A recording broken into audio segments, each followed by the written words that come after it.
नमस्कार दोस्तों। हेल्थ जागरण पर आपका बहुत बहुत स्वागत है।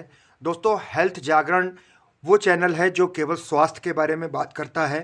हेल्थ से जुड़े हुए सभी मुद्दों पर हम बात करते हैं। आज की हमारी बातचीत मेडिकल स्टोर्स को लेकर के है कि कोरोना से लेकर के आज तक के पीरियड में मेडिकल स्टोरों का बिजनेस किस तरह से रहा। कोरोना के समय में जब केवल सैनिटाइजर और मास्क बिक रहा था, उस समय बाकी दवाओं की क्या पोजीशन थी। और सबसे बड़ी बात, एक अहम मुद्दा वो ये है कि उस दौरान मेडिकल स्टोरों को क्या क्या दिक्कतों का सामना करना पड़ा। हालांकि ये सच्चाई है कि उस दौरान में कोरोना के काल में मेडिकल स्टोर्स ने काफ़ी सेवा भाव से काम किया, लेकिन पर्दे के पीछे की असली कहानी क्या है, ये जानने के लिए हमने कुछ मेडिकल स्टोर्स का दौरा किया। आइए जानते हैं कोरोना के पीरियड से आज तक की मेडिकल स्टोर की। रिटेलर एक सीधे सीधे उपभोक्ता से जुड़ा व्यक्ति होता है और उसका एक काम होता है अपने उपभोक्ता को संतुष्ट करना, ना कि इस विषय में जो भी आरोप ये लग रहे हैं कि रिटेलर ने कमाई की या ये किया। कभी भी रिटेलर ने एमआरपी से अधिकतम खुदरा मूल्य से ऊपर किसी से कोई रुपया नहीं लिया है। इस विषय में जो भी आरोप हैं ये पूर्णतः सिरे से मैं खारिज करता हूँ।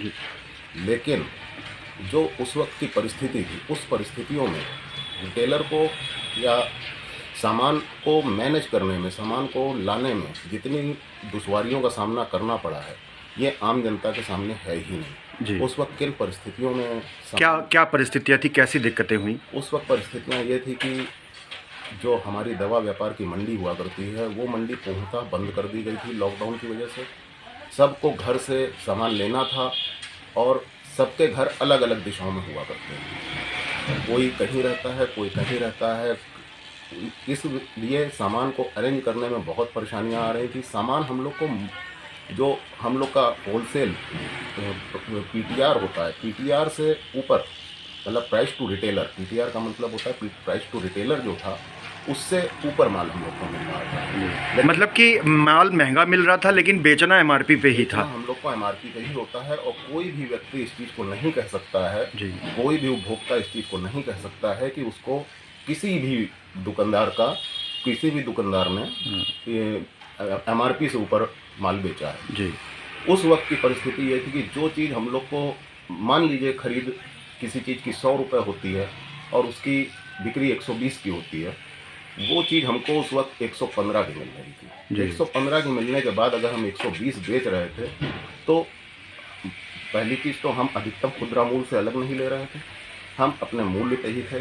दूसरा, उस माल को लेने के लिए मुझे सुबह 5 बजे अपने घर से निकलना पड़ता जी, ट्रैवलिंग में बहुत समय जाता था। बहुत समय लगता था। किसी का घर कहाँ पे है उससे पता करना, फिर उस जगह लोकेशन पे पहुंचना, वहाँ से हमको माल अरेंज करना, और पूरा ही माल उस वक्त कैश पे मिल रहा था। जी। एक भी पैसे का कोई डिस्काउंट नहीं था, कुछ नहीं था। सारे डिस्ट्रीब्यूटर माल पूरा कैश पे दे रहे थे और थोड़ा रेट से ऊपर चल रहा था, पीटीआर से ऊपर वो लोग माल दे रहे थे। जी। तो उन परिस्थितियों को मैनेज करने में हर रिटेलर को बहुत ही परेशानियां हुई हैं, माल को अरेंज करने में बहुत परेशानियां हुई हैं। जी, क्योंकि केवल ज़्यादातर जोर जोर जैसे सैनिटाइज़र पे था, मास्क पे था, इम्यूनिटी वाली दवाइयों पे ज़्यादा था। तो उस और बाकी सब सेल का फिर क्या उस पीरियड में रहा? जो सेल की सिचुएशन थी, देखिए, जब भी किसी भी तरह का किसी भी देश पे आपातकाल की स्थिति आती है, तो हर आदमी की प्राथमिक ज़रूरत जो होती है वो होती है आटा, दाल, चावल। और अगर किसी के यहाँ कोई बीमार व्यक्ति है तो उसकी, जैसे ब्लड शुगर, बीपी, हार्ट या डायलिसिस टाइप के, जिनकी क्रिटिकल केयर, किसी भी टाइप की जो क्रिटिकल केयर डिसीज हैं, उनकी दवाई जो कंटिन्यू चलती हैं, उनका नियम ये होता है कि आपातकाल स्थिति में हम 2-3 महीने या 4 महीने की दवा को इकट्ठा खरीद लें। जी। उस वजह से दुकानों पे प्रेशर बहुत आ गया था। इतनी दवा को अरेंज करना, जो भी आता था वो 1 महीने, 2 महीने, 3 महीने की दवा लेता था, और उन दवाओं को अरेंज करना, अरेंज करके उनको देना।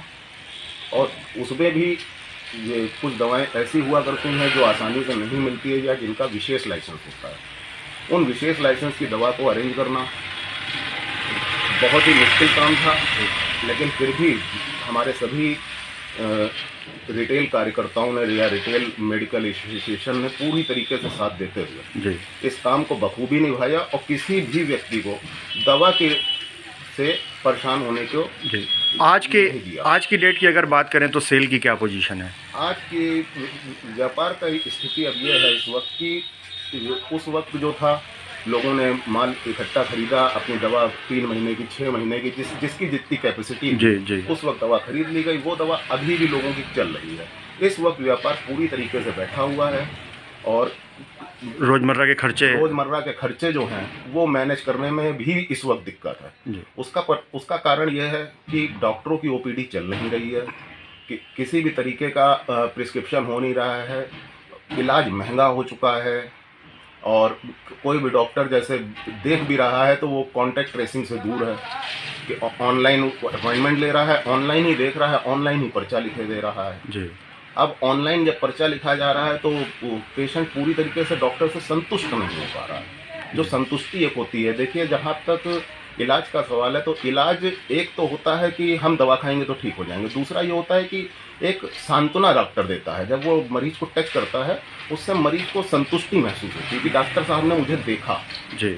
वो चीज़ इस वक्त मरीज को नहीं मिल रही है और काफ़ी हद तक इस चीज़ का भी रहा कि उस बीच जो मरीज परेशान हुए या जिनको डॉक्टर नहीं मिल रहे थे या नहीं दिखा पा रहे थे, उस पूरी व्यवस्था को पूरे भारत के मेडिकल स्टोर नहीं संभाला था। कोई भी पेशेंट बिना दवा के या बिना इलाज के परेशान नहीं हुआ उस वक्त पे। और मेडिकल स्टोरों ने या जितना भी रिटेल केमिस्ट एसोसिएशन जो हमारी है, इसने अपना काम बखूबी निभाया जी और पूरी तरीके से जी। मरीज को संतुष्ट किया और किसी भी मरीज को क्रिटिकल केयर तक में भी उसने अपने हाथ को, अपने अनुभव का पूरा उपयोग करते हुए जी उनको संतुष्ट करके जी सही किया। कोई राजेश शर्मा जी, बहुत बहुत धन्यवाद हेल्थ जागरण से बात करने का। आज आपसे बात करके कुछ ऐसे पहलू उजागर हुए हैं जिसको दुनिया ने कभी नहीं देखा, कभी नहीं जाना। बहुत बहुत धन्यवाद।